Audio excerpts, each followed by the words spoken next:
o basar nuestras vidas en la Biblia, ¿no? Entonces, este hombre ha sido motivado tanto a eso y está siendo usado por Dios en eso, como por el tema de la familia, ¿verdad? Muchos de nosotros hemos sido impactados por sus palabras, por su reflexión y esas cosas que él dice, ¿no? Con respecto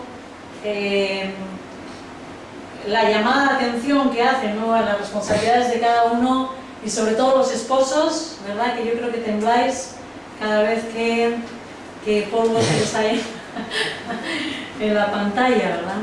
Pero a mí me gustaría aclarar, quizás, para que no se tome las verdades que él expone, para que no sean excusas, no se conviertan excusas y en error, ¿no?, en motivo de error en nuestra mente, quizás a llegar a pensar que para nuestra vida lo más importante tiene que ser el hacer una familia, ¿no?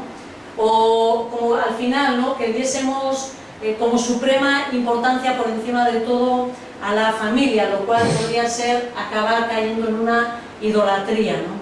Entonces, si nosotros miramos en el Antiguo Testamento o en el Nuevo Testamento, encontramos, y quizás lo veamos más adelante, grandes similitudes entre tanto el Nuevo como el Antiguo con respecto a las responsabilidades que hombres, mujeres, esposos, esposas, hijos, hijas tenemos en la familia.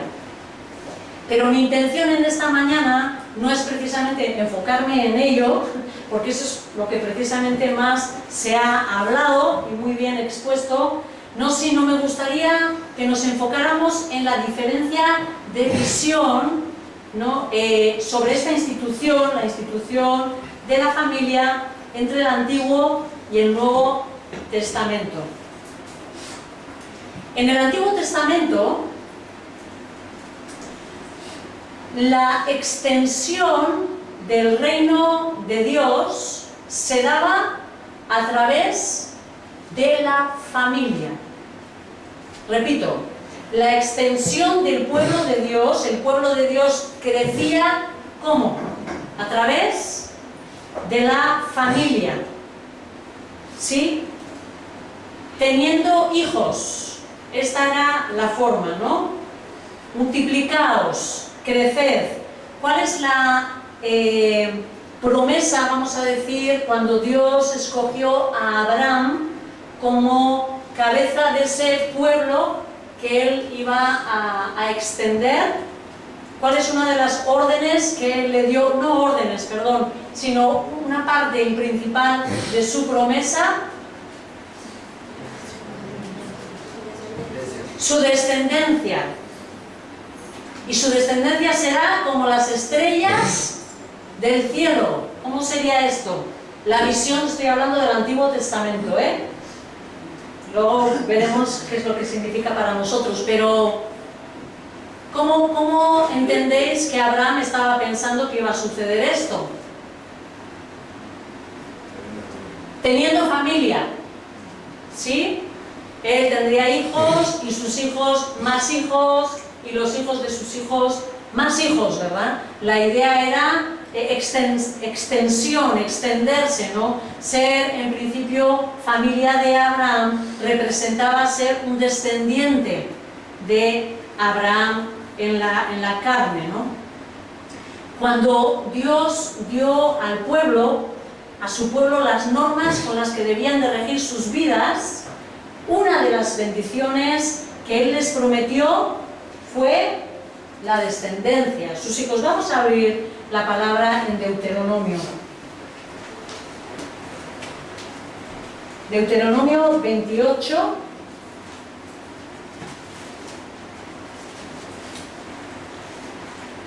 Si miramos en el versículo 4,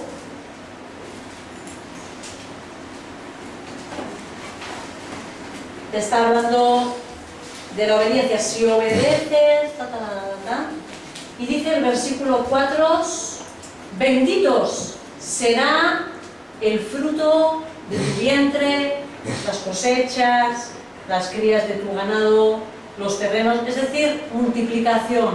Pero lo primero de tus hijos, que lo vuelve a repetir en el versículo 11. El Señor te concederá abundancia de bienes. ¿Y en qué consisten estos bienes? Multiplicará tus hijos, tu ganado, tus cosechas en la tierra que a tus antepasados juró que daría, ¿no? Entonces, el tener hijos, ¿sí?, estaba relacionado con la extensión del reino de Dios, ¿no?, a través de ese pueblo de Abraham, estaba relacionado con el tener hijos. Por el contrario, así como una de las bendiciones de la obediencia, ¿no?, o sea, era el tener hijos, lo mismo vemos con respecto a la desobediencia. Y si vemos en el capítulo 29 de Deuteronomio, los versículos 19 y 20, vemos esta misma idea, ¿no?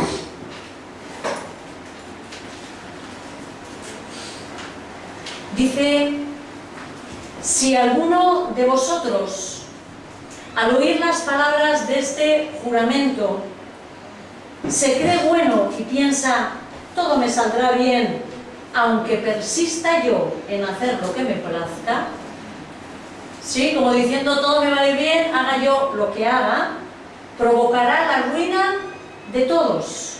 Y dice el siguiente versículo: el Señor no lo perdonará.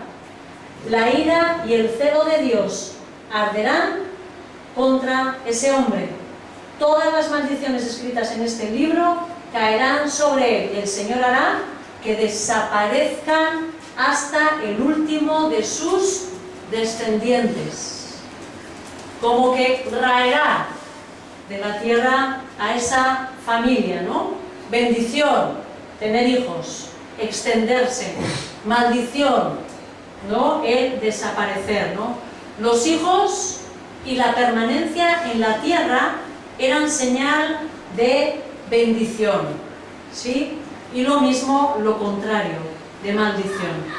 De hecho, la única forma, cuando Dios reparte la tierra, cuando Dios,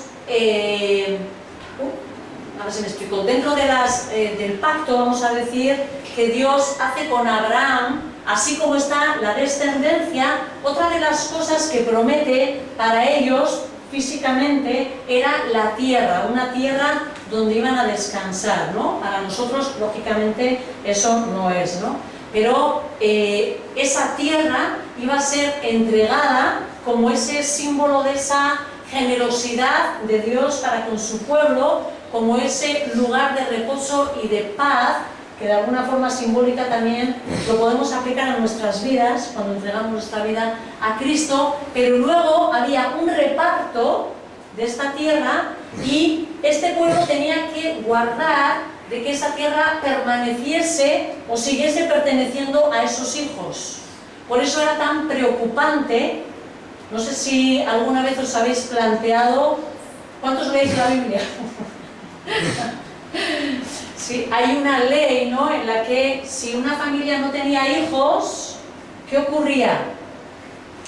¿Os acordáis cuando hay un matrimonio, el hombre fallece y no ha dejado descendencia? ¿Cuál era la responsabilidad del familiar cercano? Casarse con la viuda. ¿Para qué? Para que le diera hijos, para la descendencia. ¿Por qué? Porque esos hijos eran los que tenían que seguir quedándose con la tierra que pertenecía a esa familia, ¿sí? Entonces era pues una cuestión de descendencia y de relación con esa tierra. Que no me quiero meter en eso, pero lo que quiero es que entendamos que la importancia de la descendencia de los hijos, ¿no?, en el Antiguo Testamento, la visión que existía con este tema en el Antiguo Testamento.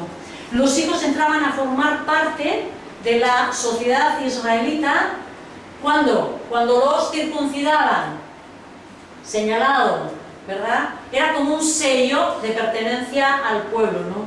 Y según crecían, se les enseñaba a seguir los estatutos que Dios había mandado. Es decir, se les discipulaba desde pequeñitos, ¿vale? Iban creciendo, aprendiendo cuáles eran las normas de Dios, ¿no? Sus estatutos, ¿no? Para que ellos, a su vez, o sea, lo intentaran cumplir y enseñaran a los suyos, ¿no? Entonces, si la bendición era tener hijos, ¿en qué consistía o cuál creéis que es el pensamiento de una maldición? No tenerlos. La esterilidad era considerada, bueno, eso era como algo terrible, ¿no? Como una maldición de Dios. Prácticamente yo creo que ni se consideraba en la soltería, ¿no? Se esperaba que la esposa diera muchos hijos. Y esto se ve en el Antiguo Testamento, hermanos. Salmo 127, versículos 3 al 5.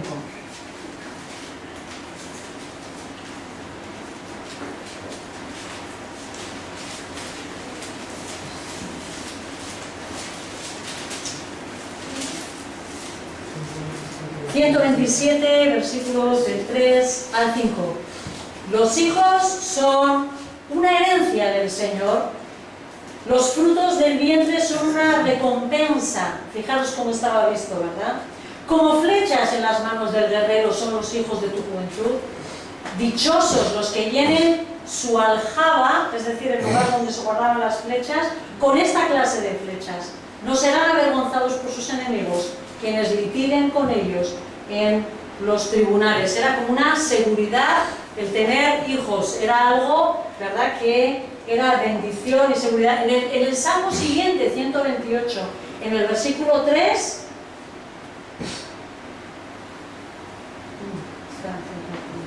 dice: en el seno de tu hogar tu esposa será como vid llena de uvas. Qué poético, ¿verdad? Esta figura del lenguaje, ¿no? Y algunas dicen, no me des tantas, ¿verdad?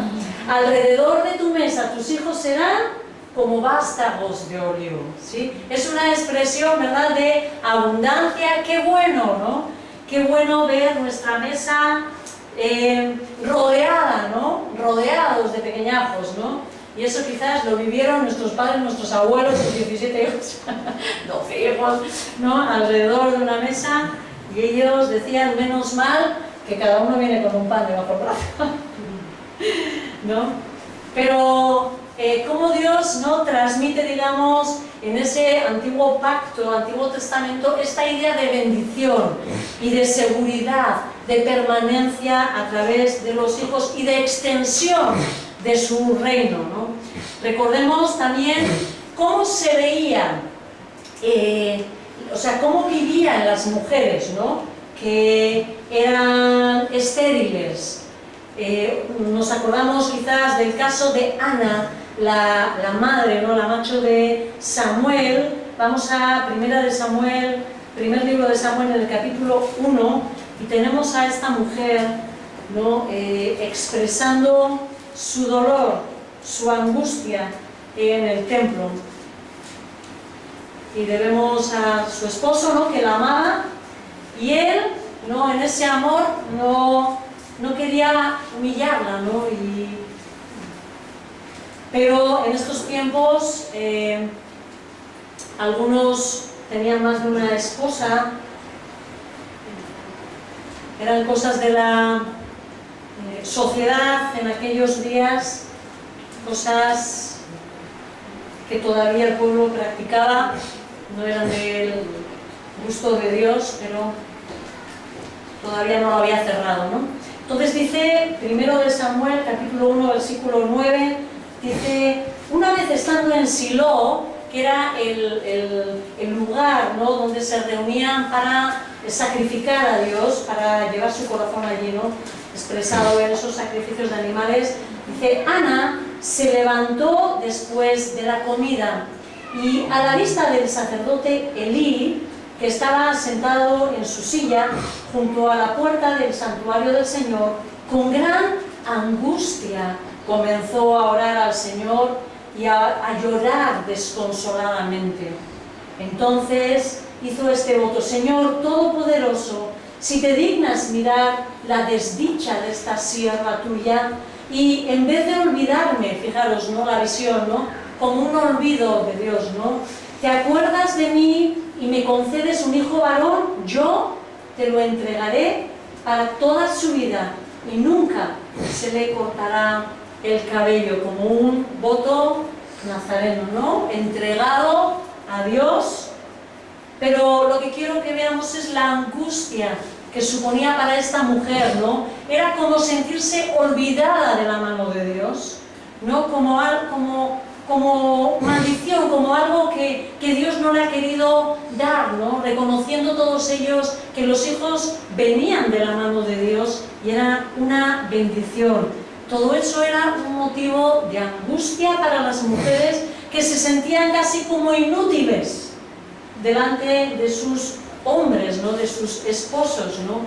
Y si vemos el versículo 6, viendo el comportamiento de Penina, que era la otra esposa de Elcana, dice Penina, su rival, fijaros a qué punto, ¿no?, en esto rivalizaba ella por los celos, porque sabía que amaba a Elcana, a Ana de una forma especial. Dice, solía atormentarla para que se enojara, ya que el Señor le había hecho estéril. Esto provocaba vergüenza en el corazón de Ana. Entonces, un poco en resumen, ¿no?, lo que quiero es que tengamos esta visión. Antiguo Testamento, pueblo de Dios, la extensión a través de hijos, descendencia, ¿sí? Con lo cual la dicha, el objetivo en esta vida era casarse y tener muchos hijos, procrear, ¿no?, contribuir a esa obra de la extensión del reino de los cielos. ¿Cómo?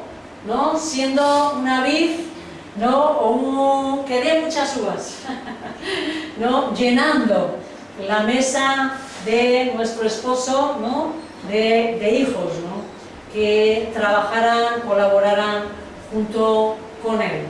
Ahora bien, nosotros pasamos al nuevo pacto, ¿sí?, ese que hemos celebrado en el pan y el vino, o Nuevo Testamento, viene a ser lo mismo, ¿no?, el significado, ¿no? ¿Cómo llega la extensión del reino de Dios en ese nuevo pacto? ¿A través de qué?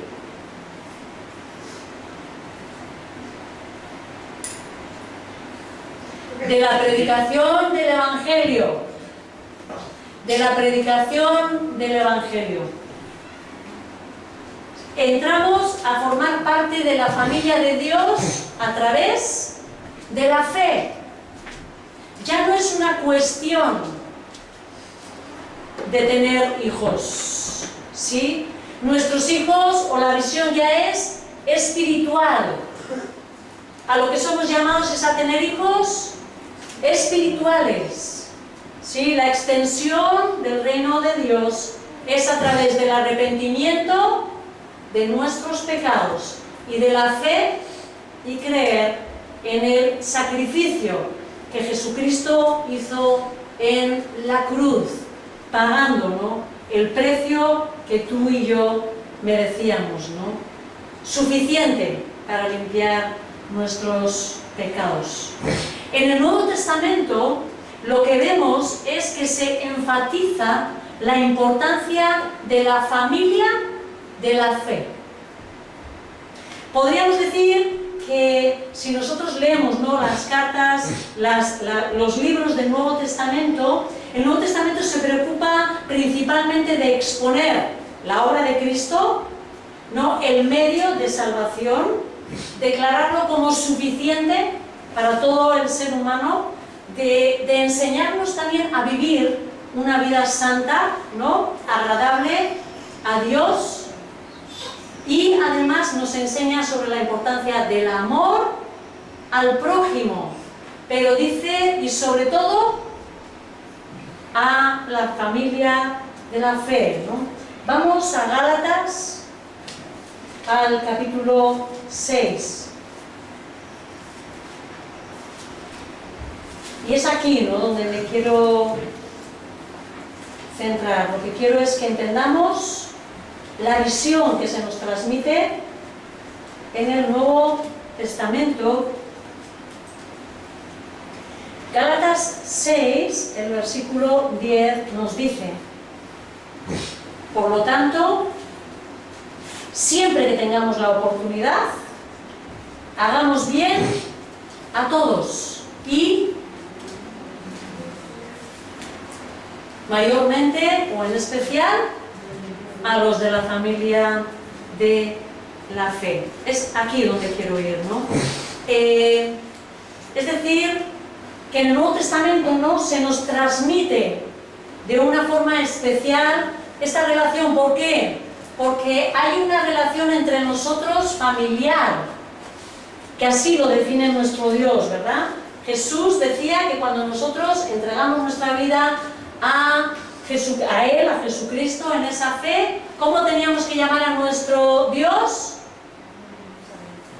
Padre, Padre nuestro, Padre nuestro, enfatizando que hemos pasado a formar parte de una familia, la familia de la fe, ¿no? Por ejemplo, Jesús, cuando vino a vivir a esta tierra, a hacer la obra que el Padre le había encomendado, él quedó soltero, ¿sí? Él vivió una vida perfecta y sin embargo no se casó. Así que podemos tener una vida perfecta, cumpliendo plenamente la voluntad de Dios, sin necesitar habernos casado, ¿no? Más bien, como dice en Isaías 53, ¿no?, enseña la descendencia de nuestro Señor Jesucristo, somos nosotros, su pueblo. Durante la enseñanza y toda la enseñanza de Jesús, Él colocó el amor de la familia en un lugar secundario con respecto de Dios, ¿verdad? Vamos a Mateo 10. Mateo 10, en el versículo 37,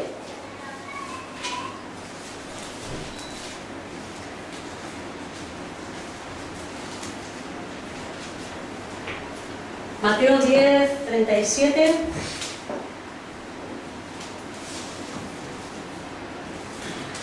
Dice: el que quiera a su padre o a su madre más que a mí, no es digno de mí. El que quiera a su hijo o a su hija más que a mí, no es digno de mí. ¿Sí? Es decir, que él dice, cuidado con el orden de los factores. Urbiela tiene una frase que suele decir que no importa, ¿verdad?, el orden de los factores, que suele decir ya de broma, ¿no? Pues para algunas cosas afecta y mucho, ¿vale? Y en este caso, el orden de los factores sí altera el producto, ¿verdad? Si vemos en el Evangelio de Lucas, en el capítulo 9, los versículos a partir del 59,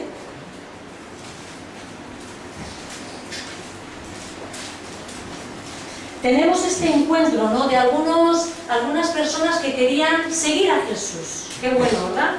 Querían seguir a Jesús. Y así expresaban con sus bocas. Pero fijaros el precio, ¿no?, que pide Jesús para poder seguirle, ¿no? En el versículo 59 al 62 dice así: a otro le dijo, al primero, bueno, le estaba hablando que no tenía ni dónde recostar su cabeza, ¿no? A otro le dijo, sígueme. Era un llamamiento del propio Jesús. ¿Qué le contestó él? Señor, primero déjame ir a enterrar a mi padre. ¿Sí? No estamos diciendo que el hombre estaba muerto en la caja, bueno, que aquí no había cajas, pero y que iban ya en la procesión y que está diciendo no vayas ahí, ¿no? Sino esto suponía el esperar, seguramente él sería hijo mayor de la familia y le correspondía esperar, ¿no? a que su padre falleciera y le correspondiese a él una doble porción de esa herencia, ¿no? y se responsabilizase de las cosas, ¿no? Sin embargo, Jesús le dice: deja que los muertos entierren a sus propios muertos, refiriéndose a los muertos espiritualmente, ¿verdad? Que se ocupen de esas cosas, pero tú ve y proclama el reino de Dios, le replicó Jesús. ¿Sí? O sea, dando a entender, ¿no? Ahora olvida eso, esta tiene que ser tu prioridad si me quieres seguir. Otro afirmó: te seguiré, Señor, pero primero déjame despedirme de mi familia. Y Jesús le respondió: nadie que mire atrás después de poner la mano en el arado es apto para el reino de Dios. Y no estamos diciendo que no podemos ir y bueno, adiós, ¿no? A nuestro padre, a nuestra madre, que nos vamos, ¿no? Sino es un tema de prioridades. Es un tema de prioridades, que es lo que Jesús está queriendo transmitirnos. La obediencia al Padre era lo primordial para Jesús, por encima de la familia. Vamos a buscar en Mateo capítulo 12, versículo 50.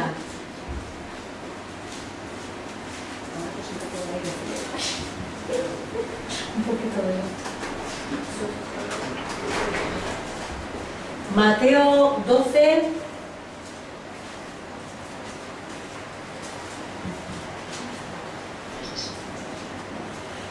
versículo 50.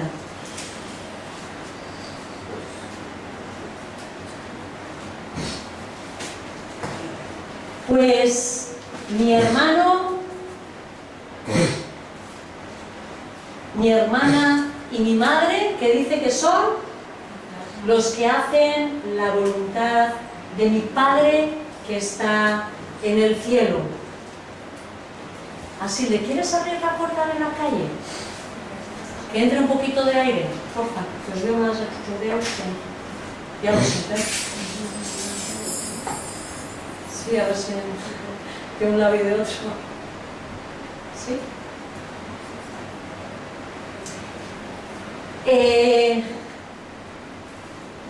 Aquí el contexto era la madre, los hermanos de Jesús llamándole, ¿verdad? Diciendo: sal a atenderlos, ¿no? Tu madre, tus hermanos están queriendo verte, están queriendo hablar contigo, ¿no? Sal, atiéndelos primero a ellos, ¿verdad?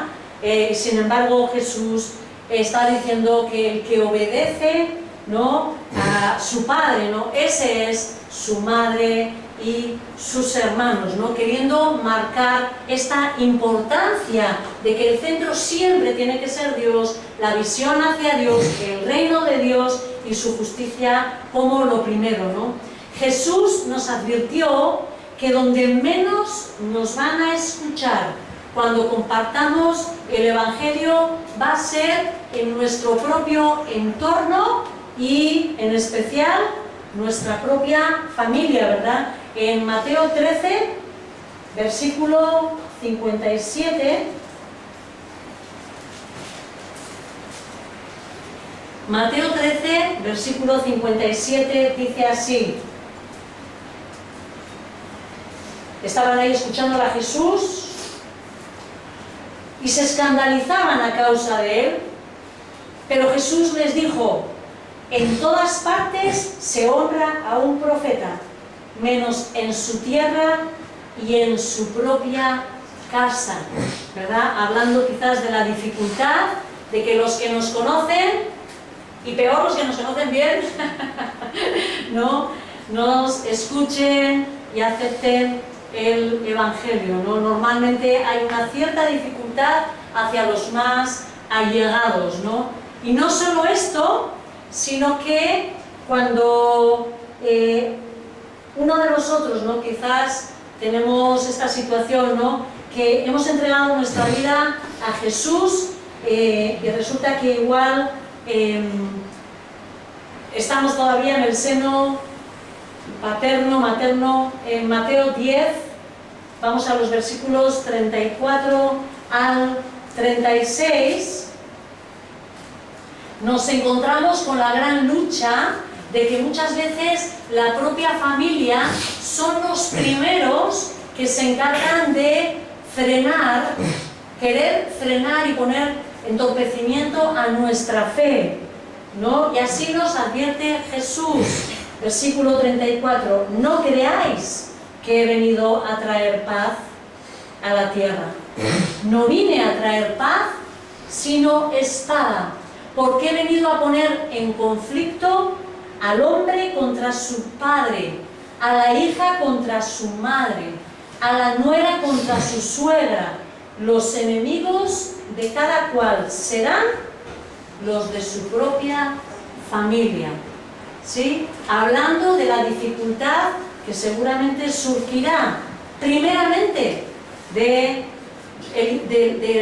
las propias familias, del interior de nuestras propias familias, ¿no? Y eso lo entendemos, ¿no? Muchos que hemos entregado nuestra vida a Jesucristo, nadie más era convertido, ¿no? No suele ser la situación de aquellos que somos creyentes y ya tenemos nuestra descendencia, etcétera, etcétera, ¿no? Sino, esta suele ser normalmente la situación de aquellos que andamos ahí perdidos en el mundo, entregamos nuestra vida a Jesucristo y de repente nuestra familia se viene encima. ¿Dónde te has metido? ¿Qué estás haciendo? A pesar de ver nuestra vida transformada, es increíble, pero normalmente son ellos los que se levantan en contra nuestro. ¿Existe testimonio de esto aquí? Sí, sí, sí, sí, ¿verdad? Es así.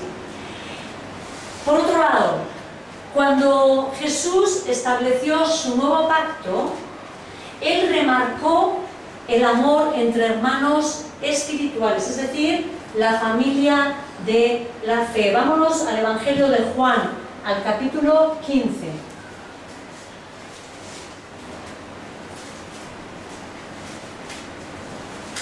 Juan, capítulo 15. Versículos del 12 al 14 y luego el 17. Y este es mi mandamiento, que os améis unos a otros como yo os he amado.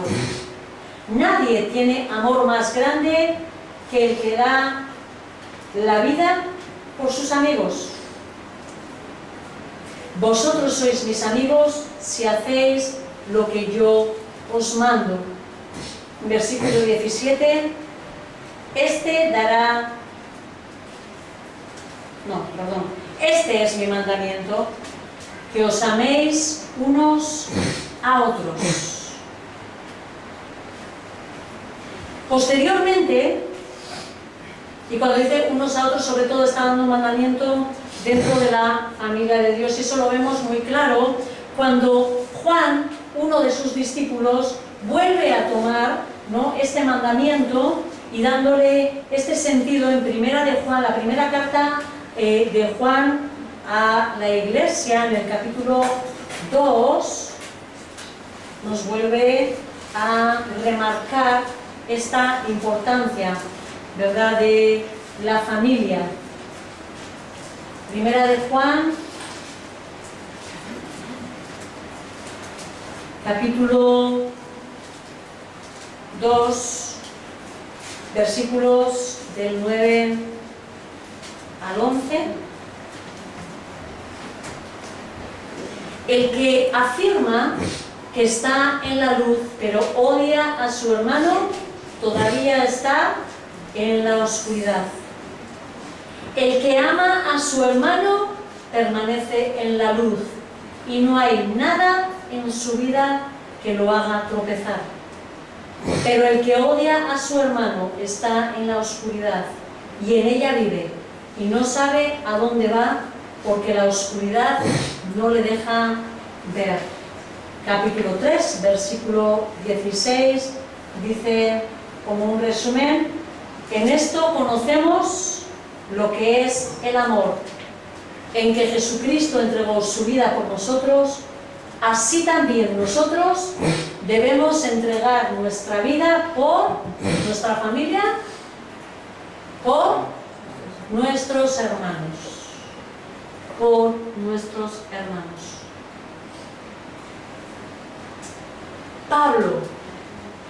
Pablo, el apóstol, él también dio una serie de consejos con respecto a el formar una familia. Vámonos a 1 Corintios. Hemos hablado, ¿verdad?, de todo esto, pero como dice Pablo mismo, no está de sobra volver a comentar las mismas cuestiones, ¿no? 1 Corintios 7, versículo 8. Estos son los consejos de Pablo para los solteros. ¿Solteros o viudas? ¿Sí? 1 Corintios capítulo 7, versículo 8 dice: a los solteros y a las viudas les digo que sería mejor que se quedaran como yo. ¿Cómo estaba Pablo? Soltero. Versículos 32 al 35 del mismo capítulo. Yo preferiría que estuvierais libres de preocupaciones. Y aquí es donde da esa visión que él tiene, ¿no? El soltero se preocupa de las cosas del Señor y de cómo agradarlo. Pero el casado se preocupa de las cosas de este mundo y de cómo agradar a su esposa. Sus intereses están divididos. La mujer no casada, lo mismo que la joven soltera, se preocupa de las cosas del Señor. Se afana por consagrarse al Señor, tanto en cuerpo como en espíritu. Pero la casada se preocupa de las cosas de este mundo y de cómo agradar a su esposo. Os digo esto por vuestro propio bien, no para poneros restricciones, sino para que viváis con decoro y plenamente dedicados al Señor. Versículo 38 al 40. De modo que el que se casa con su prometida hace bien. Estos son aquellos que resulta que estaban comprometidos. ¿Os acordáis que hablamos en el pueblo judío hay un compromiso previo, ¿verdad? Y es como si ya estuvieran casados. Hay algunos que ya se han comprometido y se han convertido al Señor. ¿Qué hacemos? Esta era la pregunta a Pablo. ¿Qué hacemos? ¿Nos casamos o no nos casamos? Y Pablo responde que el que se casa con su prometida hace bien, pero que el que no se casa hace mejor. La mujer está ligada a su esposo mientras él vive, pero si el esposo muere, ella queda libre para casarse con quien quiera, con tal de que sea para el Señor, ¿no? La cuestión era estar entregados. Dice Pablo, en mi opinión, ella será más feliz si no se casa.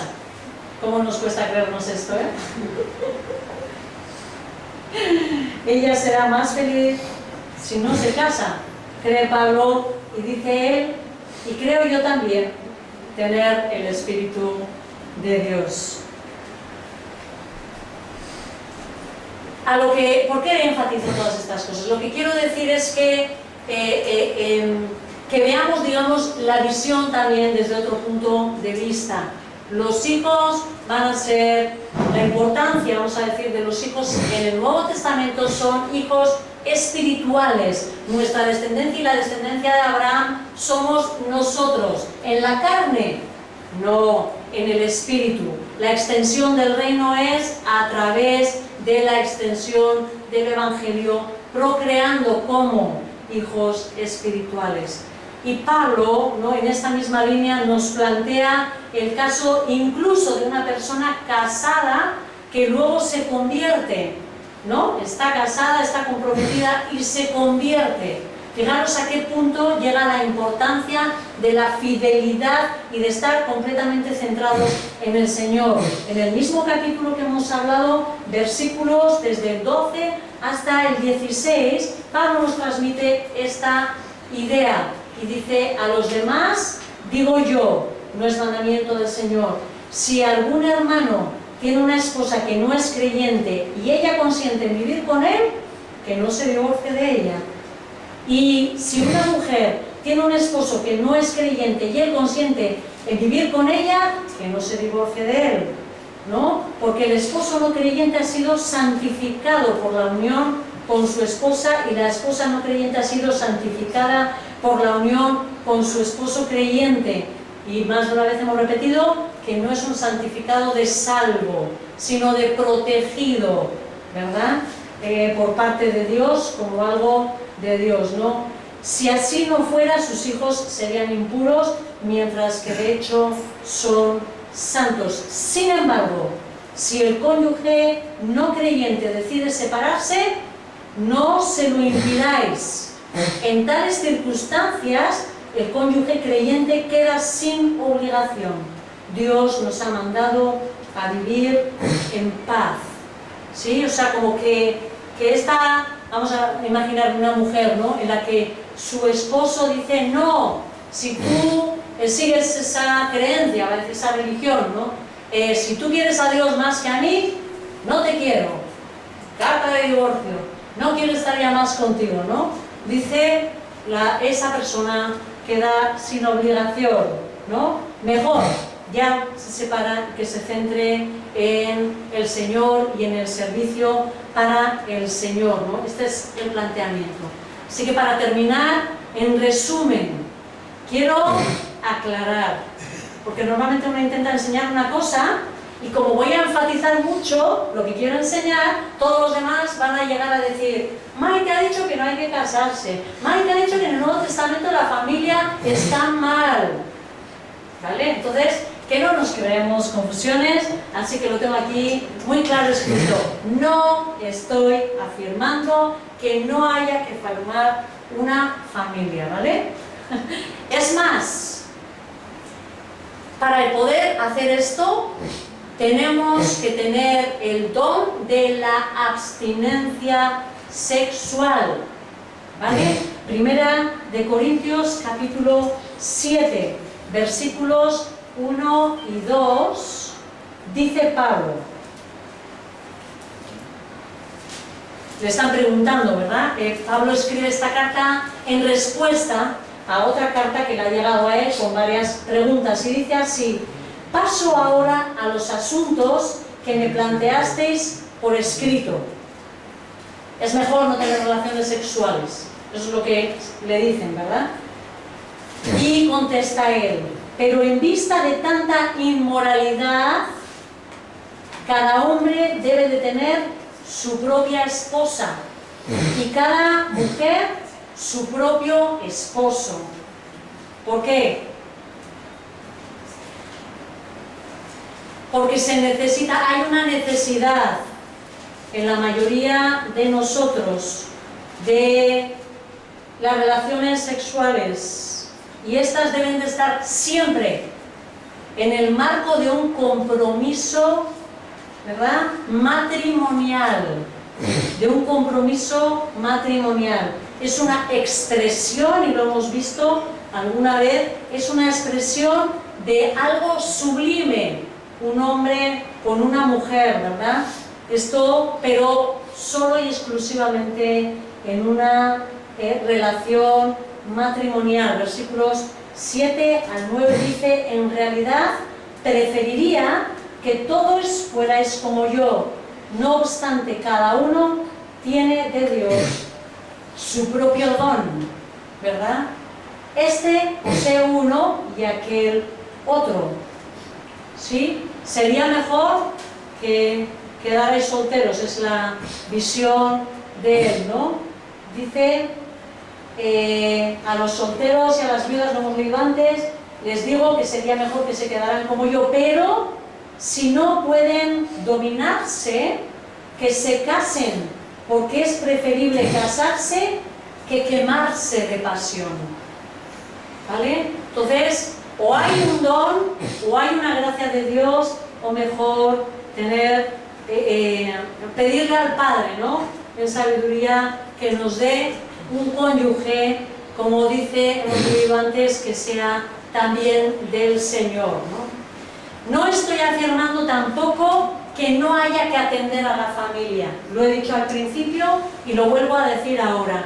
El Nuevo Testamento también indica la responsabilidad de los esposos para con sus esposas, ¿verdad? Lo hemos visto. El tema de la provisión, el tema del cuidado, el tema de amarlas como Cristo amó a su iglesia, esa sumisión, ¿no?, la responsabilidad de educar en el Señor a sus hijos. Todo eso está expresado también con claridad en el Nuevo Testamento, ¿no? Como dice incluso la palabra, ¿no?, que un varón que no provea para su casa es peor, ¿no?, que un incrédulo, ¿no? Y como veíamos, por ejemplo, la vez pasada, ¿no?, la semana pasada, ¿no?, esa responsabilidad que tenemos de cubrir y cuidar económicamente incluso de nuestros padres cuando ellos son mayores, ¿no?, y de su necesidad de no dejar desamparados, ¿no? Y vemos incluso a Jesús, qué curioso, ¿no?, antes de morir en la cruz, fijaros qué bonito él cumpliendo también con su responsabilidad como hijo primogénito. Juan 19, versículo 26.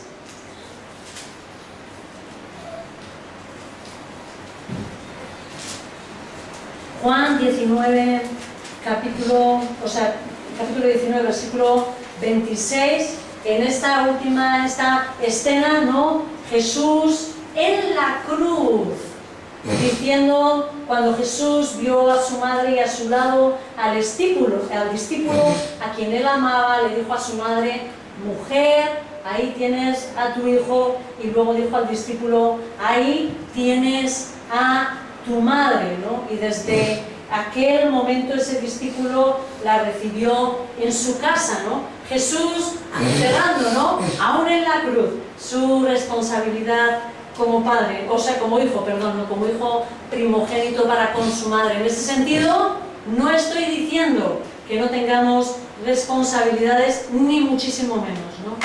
Entre los requisitos aún, ¿no?, de los ancianos, del gobierno, de la iglesia, está el cuidado de la casa. No me voy a ir a ello para terminar, ¿no? Lo que afirmo rotundamente es que no debemos dar una importancia a la familia por encima de lo que Dios quiere hacer en nuestras vidas.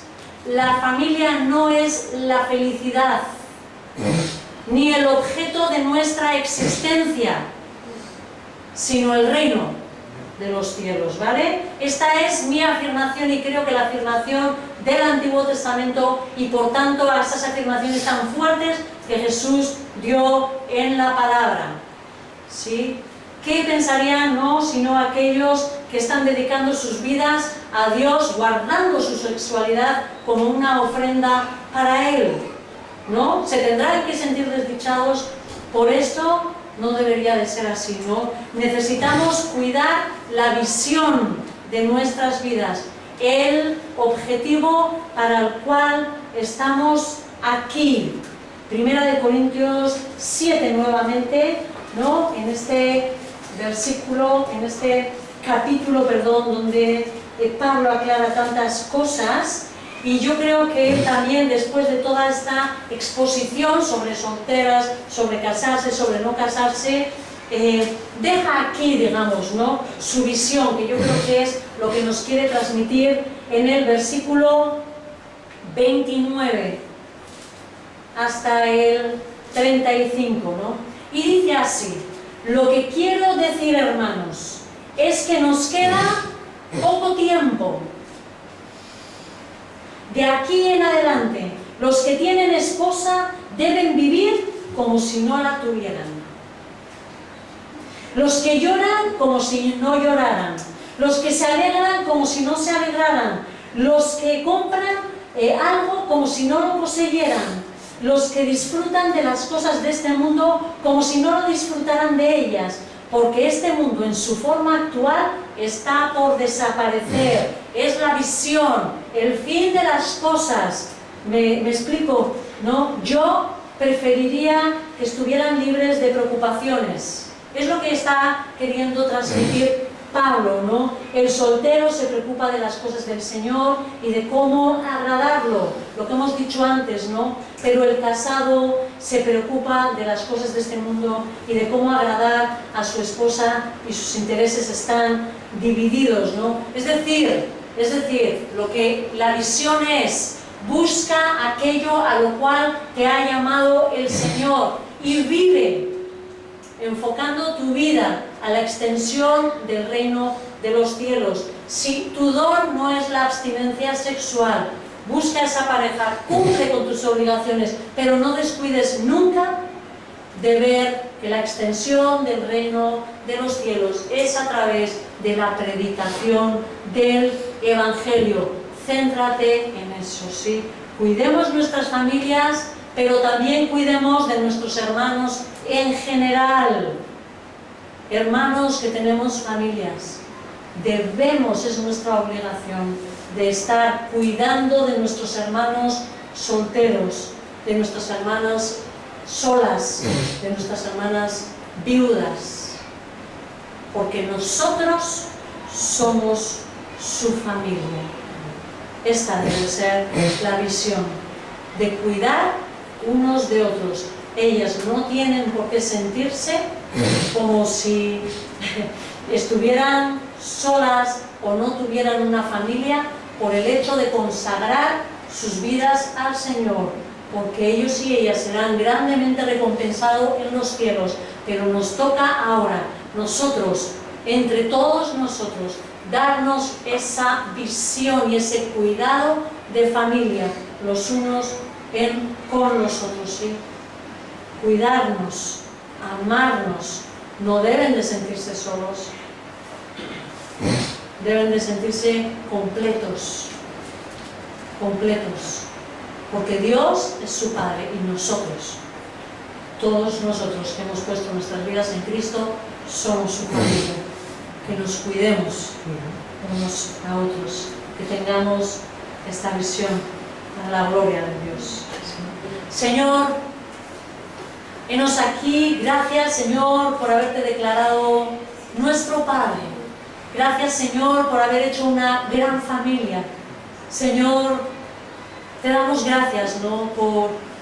por esposos, por esposas, por hijos que nos hayas dado, por compañeros en la lucha, por hermanos, Señor, hermanas que sirven, Señor, que entregan, Señor, sus vidas, Señor, que someten sus cuerpos, oh Dios, y su voluntad a ti, Señor, por tu gracia, para honrarte durante sus vidas. Gracias, Señor, por ellas. Señor, ayúdanos, oh Dios, a tener esa visión de tu reino, Señor, de luchar por esa extensión de tu gloria. Ayúdanos, Señor, a cada uno a darnos cuenta de que tener hijos para ti en este nuevo pacto es predicar la palabra, Señor, y seguir extendiendo, ¿no?, tu reino a través de esas almas que tú en tu misericordia nos vas a permitir ver, nos vas a entregar. Señor, ayúdanos a tener esta visión entre nosotros, que vivamos como Pablo nos exhortaba, como que nos queda poco tiempo y el fin de las cosas está cerca, y estamos seguros de que hoy, mucho más cerca que cuando Pablo escribió esta carta. Señor, ayúdanos a serte fieles, a ti, solo a ti, toda la gloria, en el nombre de Cristo Jesús.